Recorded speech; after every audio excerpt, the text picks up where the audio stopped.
Stand firm. Stand firm. 1 Corinthians chapter 16, verse 13. But we're not going to talk about it. I just want to share this. Stand firm. I'm standing firm. So I'm reading Exodus chapter 18, verse 19 to 23. I'm doing my 326th Bible study. Bible study number 326. Reading ESV, NIV, NLT, ASD, and KJV. Providing theme, summary, 2 questions, and takeaway. And I'm going to read it right now. 36 seconds. Verse 19, Exodus chapter 18, ESV first. Now obey my voice, I will give you advice, and God be with you. So Jethro is talking to Moses. You shall represent the people before God and bring their cases to God. So you're going to do the same thing, Moses, but you're going to do it slightly different, or actually a different way to do it. Verse 20. And you shall warn them about the statutes and the laws, and make them know the way in which they must walk and what they must do.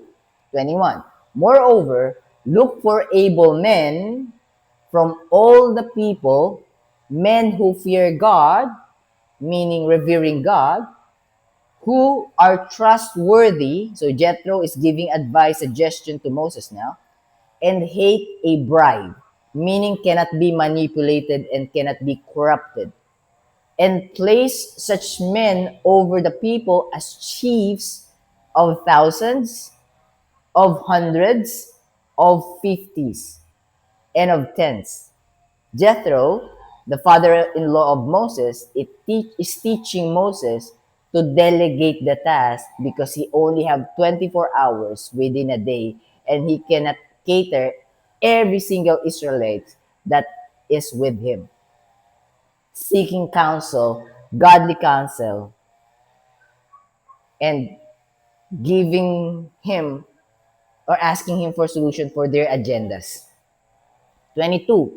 And let them judge. So trust them. Teach them first, then let them judge. Trust them to do the works that you trusted them to do.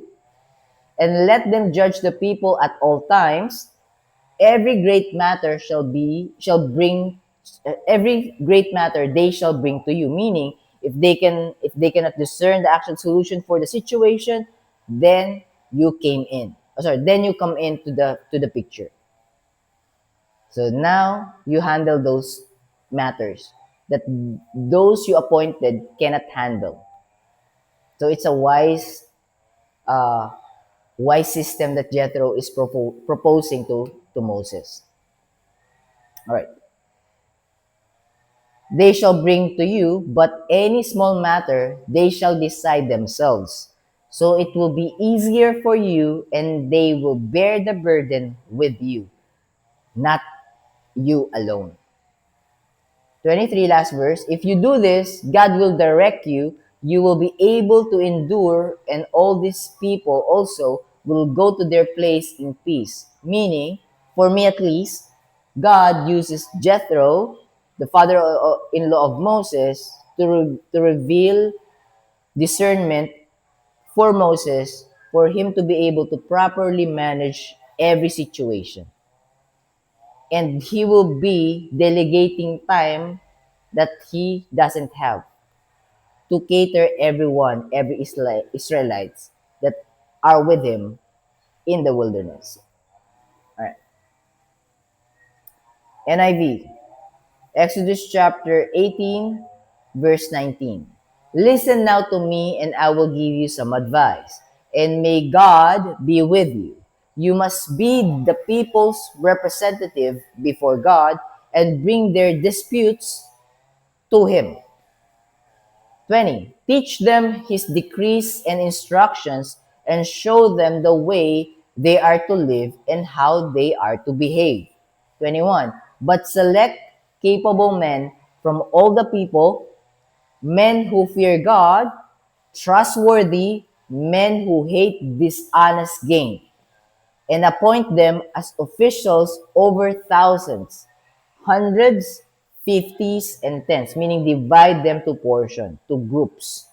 Group of thousands, then hundreds, then fifties, and tens. So as the groups go smaller, it means they are being selected well. 22. Have them serve as judges for the people at all times. But but have them bring every difficult case to you. The simple cases they can decide themselves, that will make your load lighter because they will share it with you. So you are not going to carry it alone. 23. If you do this and God so commands, you will be able to stand the strain, the burden, the hardship, and all these people will go home satisfied. NLT, Exodus chapter 18, verse 19. Now listen to me. Moses, now listen to me, and let me give you a word of advice. And may God be with you. You should continue to be the people's representative before God, bringing their disputes to Him. So from them to you, and you to God. 20. Teach them God's decrees and give them His instructions. Show them how to conduct their lives, to live their lives, the right behavior towards God's eyes, in God's eyes. 21. But select from all the people some capable, honest men who fear God and hate bribes. Appoint them as leaders over groups of 1,000, 150, and 10. That's the division of groups. 22. They should always be available to solve the people's common disputes, but have them bring the major cases to you. Let the leaders decide the smaller matters themselves. They will help you carry the load, making the task easier for you. 23. If you follow this advice, and if God commands you to do so, then you will be able to endure the pressure, and all these people will go home in peace. Ang salita ng Diyos, ASD. Exodus chapter 18, verse 19. Guys, sorry sa background noise. Hindi natin sila mapipigil. They are just doing their job. They're weeding the weed. They're mowing the weed. Verse 19, Exodus chapter 18, ang salita ng Diyos. Makinig ka sa akin at papayuhan kita. At sana'y samahan ka ng Diyos, ipagpatuloy mo ang ginagawa mong paglapit sa Diyos para sa mga tao. Dalhin mo ang mga kaso nila sa Kanya, sa Panginoon, sa Diyos. 20. Ipagpatuloy mo rin ang pagtuturo mo sa kanila ng mga tuntunin at kautusan ng Diyos. Turuan mo rin sila kung paano mamumuhay at kung ano ang gagawin nila. 21. At pumili ka sa taong bayan ng mga lalaking may kakayahan, may takot sa Diyos, mapagkakatiwalaan, at hindi tumatanggap ng suhol, hindi corrupted. Share lang konti. Kaya corrupted ang mga namumuno sa bansa kasi napasukan sila ng corrupted na leader. Kaya yung corrupted na leader na yon, nakapag-disciple ng corrupted din na leader. May good intentions pagpasok sa politics, pero dahil corrupted yung namumuno, pati sila na-impluwensyahan. At yung corrupted na namumuno sa gobyerno natin ngayon ay nako-corrupt din ng mga taong nakapaligid na kumokontrol sa kanila. Kasi pag hindi sila sumunod, unalive sila. Kaya mahirap baguhin ang sistema ng gobyerno. Kasi pagka may sumaway doon, unalive or mapapahamak. Pero ang description dito ni Jethro, nung tinuturo ni Jethro kay Moses yung sistema, ay maayos sana. Pero then again, papasok yung Jeremiah chapter 17 verse 9, tsaka Genesis chapter 6 verse 5. Genesis chapter 6 verse 5, and God saw the wickedness of man was great in the earth, and every imagination of the thoughts and intents of the heart is only evil continually. Tuloy-tuloy na masama. Jeremiah chapter 17 verse 9. The heart is deceitful above all things and desperately wicked. who can know it. And it's part of God's plan to show us how wicked we are. Moses cannot survive. Moses is not eternal. Moses knows the law. He tried to provide it diligently sa mga susunod sa kanya, even kay Joshua, and sa mga susunod pa kay Joshua. But the heart of of a human being is deceitful. Hindi naman 24 oras na mababantayan ni Moses ang bawat isang tao. Kaya nga tinuro ni Jethro, o ilapit mo to sa Panginoon, ito yung advice ko. Pagka pinayaan ng Panginoon, mangyayari. Kaya lang, nakorap kasi wala namang Moses na nagbabantay sa kanila lagi-lagi. So, let me just continue reading. So, at hindi tumatanggap ng suhol. Gawin mo silang mga pinuno ng mga pangkat na binubuo ng 1,000, ng 100, 50 at 10 tao. Bakit gumana to sa panahon ni Moses? Bakit sa panahon ni Moses gumana? Kasi ang leader nila si Moses. Ang leader nila may takot sa Diyos. Revering God.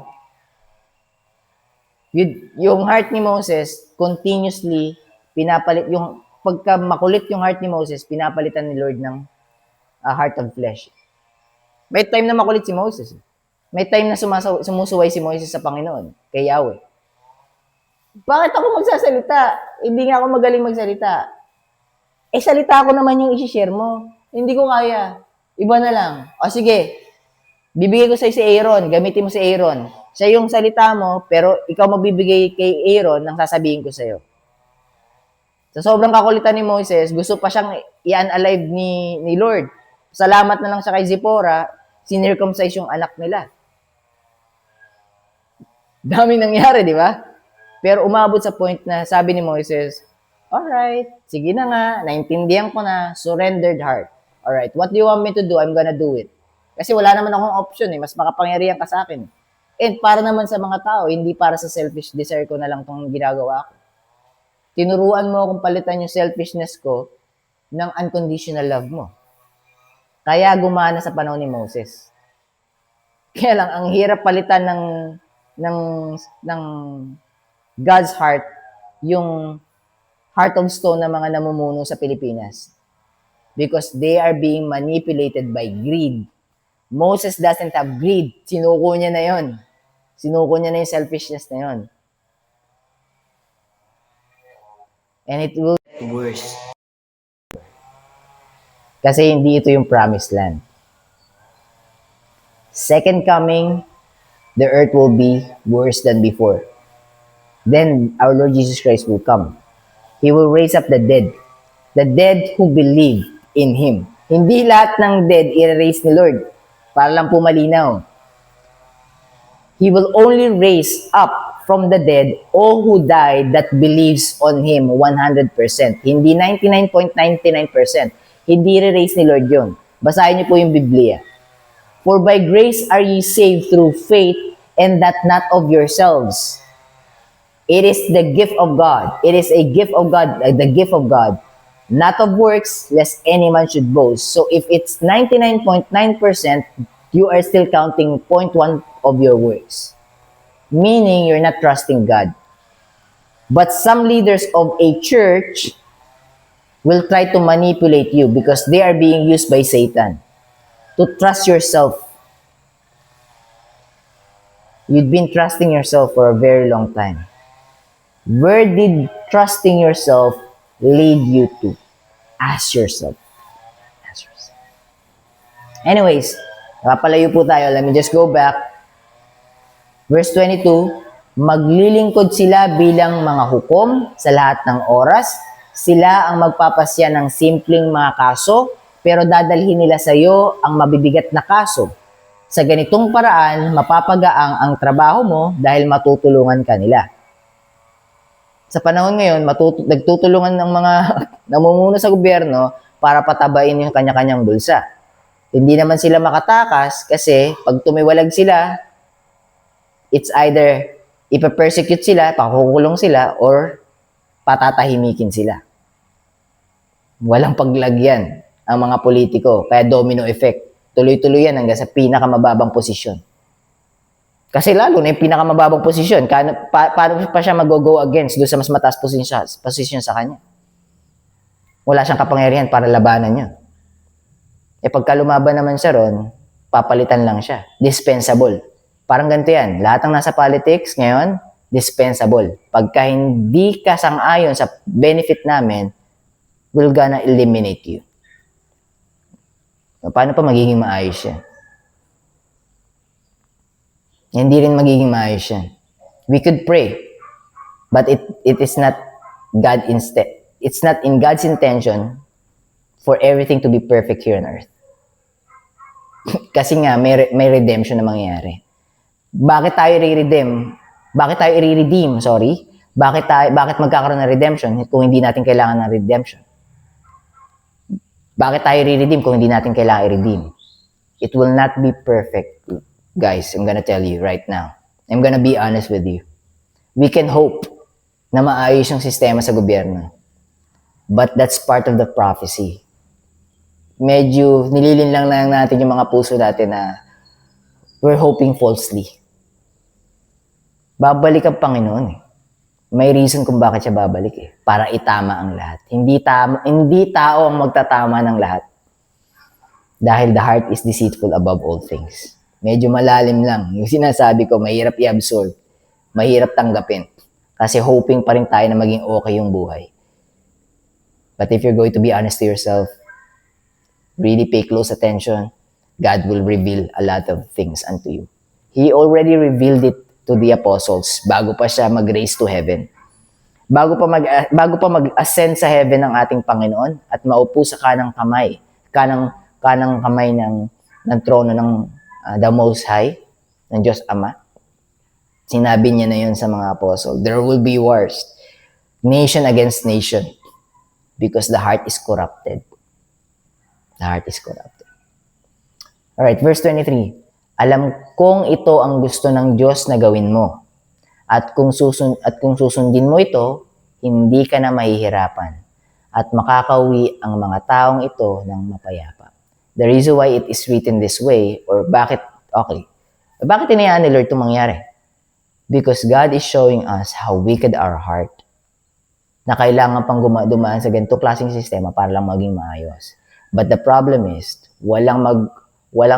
hindi habang buhay, nandun yung accountability partner na magko-correct sa heart. And ma-overpower ng deceitful heart yung mga heart na pinagkaloob ng Panginoon sa mga tao. Kasi Satan is the prince of the world. He will try to drag everyone that he could drag to hell. He could. And he will try. He could try and he will try.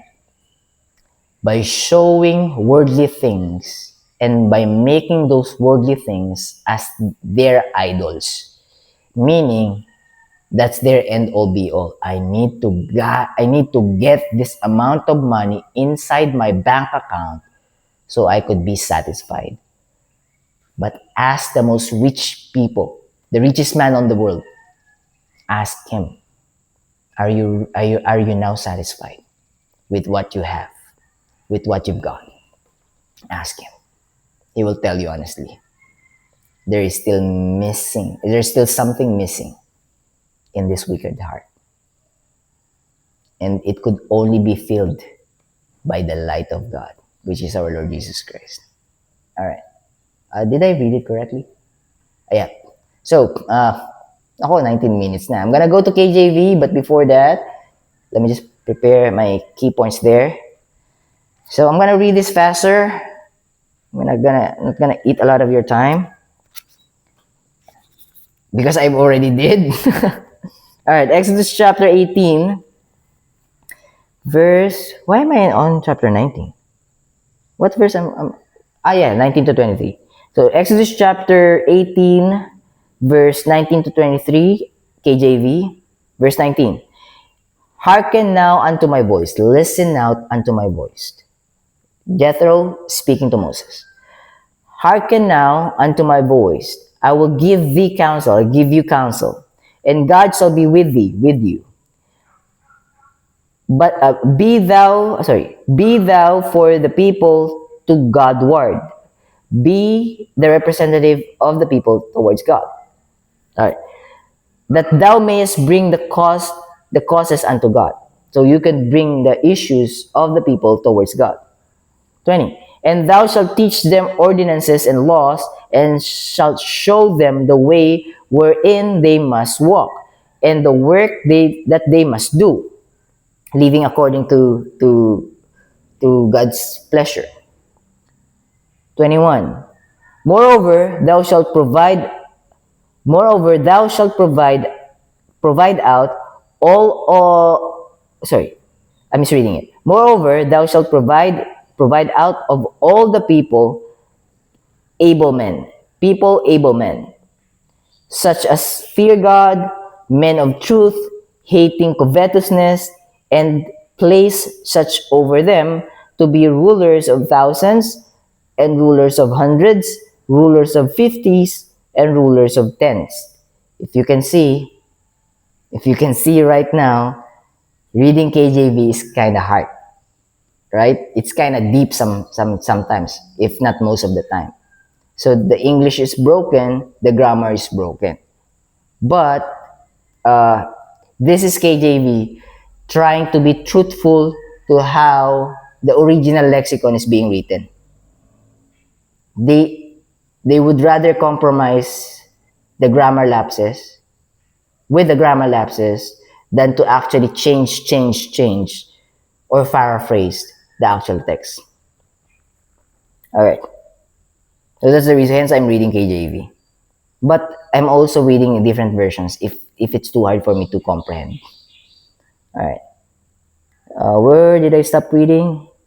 Rulers of 10, verse 22. And let them judge the people at all seasons. And it shall be that every great matter they shall bring unto thee, unto you, Moses. But every small matter they shall judge by themselves. They shall judge. So shall it be easier for yourself, and they shall bear the burden with thee. So they shall share your burden, they will share.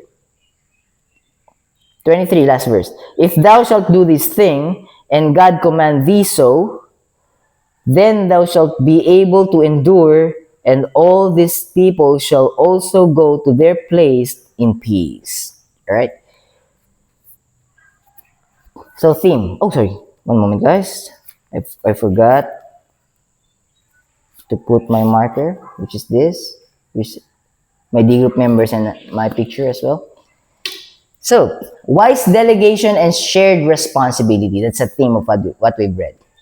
Jethro advised Moses to continue teaching God's law, but to appoint capable men to help judge smaller matters. This would lighten Moses' burden and bring peace to the people. Moses would still represent the people before God, while others assisted him. What was the purpose of appointing other leaders? To help carry the responsibility so the people could be served wisely and peacefully. Question number 2. How does this connect to faith? God often provides help and wisdom through others. For example, let me just use myself as an example. So I'm the guinea pig again. I wasn't able to hear God's word by myself. I was able to hear the gospel through a YouTuber that has been utilized and used by God. So God will use people to help people, especially for the gospel to reach the lost sheep. So that's how it is connected to our faith. Let me just read it back. God often provides help and wisdom through others. Faith does not mean striving alone. It means trusting God's provision and order. Most of the time using people as a messenger. God uses community and wise leadership to strengthen his people. Humility accepts help when God provides it. Surrendered heart, ego thrown away, pride thrown away, self-centeredness thrown away. Then starts humility, and it will build relationship because you will be able to listen before you speak. Wherefore, my beloved brethren, let every man be swift to hear, slow to speak, slow to wrath, quick to listen, slow to speak, slow to anger. All right, that's our Bible study. I was about to say Bible reading. That's our Bible study for today. Every Bible reading and Bible study today, which more than 25 minutes. It's not intended, but I'm just gonna listen to what God is telling me, guys. It might be a reminder from God to me, the things that I've shared to you. If you have a mindset like that, someone is sharing the gospel, or someone is sharing the word of God, and you already know the word of God. Treat it this way. God is reminding you about the word that has been shared, because somehow you keep forgetting it, or you are unable to accept that that is his response. So he will keep on reminding you, like shalom, shalom. Shalom is peace, but if it says shalom, shalom, it is now perfect peace. It means it is going to be emphasized, and it will show its importance. It's being repeated towards you. God bless you guys. Keep safe. I'll be seeing you tomorrow. Bye for now.